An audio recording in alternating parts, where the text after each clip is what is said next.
வணக்கம் தமிழக மக்களே. சட்டமன்ற தேர்தலில் எப்படா ஓட்டுக்கு காசு வரும் அப்படி என்று காத்து கொண்டிருக்கும் மக்களே, நான் இதை பேசும்போது உங்களுக்கு கோபம் வரக்கூடாது மக்களே. ஏன்னா அதுதான் உண்மை மக்களே. ஓட்டுக்கு காசு வாங்கலாம், ஏன்னா அது உங்கள் காசு தான். ஆனால் வாங்கிக்கிட்டு சிந்திச்சு உண்மையிலேயே நீங்கள் சிந்திச்சா ஓட்டு போகிறீங்க. சிந்திக்கிறதுனா என்னன்னு சொல்லுங்கள். இந்த நான் பேசிக்கிட்டு இருக்கேன், இது மாதிரி யாராவது பேசுகிறீங்களா? ஊருக்கு ஊர் வேஸ்ட்டுன்ற நான் தமிழ் மக்கள் வேஸ்ட்டு, எல்லாரும் கிடையாது. நாடு நல்லா இருக்கணும், வீடு நல்லா இருக்கணும், அதெல்லாம் என் கட்சி.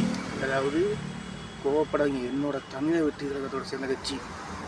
இதுதான் உண்மை. கெட்டதுக்கு ஆதரவு, கெட்ட மக்கள் எங்களோட சேர்ந்த ஆளுங்க கிடையாது.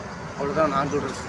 கெட்ட மக்கள், கெட்ட எண்ணம், அதுக்கு பேர் எண்ணமே கிடையாது, மனுஷ ஜென்மமே கிடையாது, மனுஷியே கிடையாது.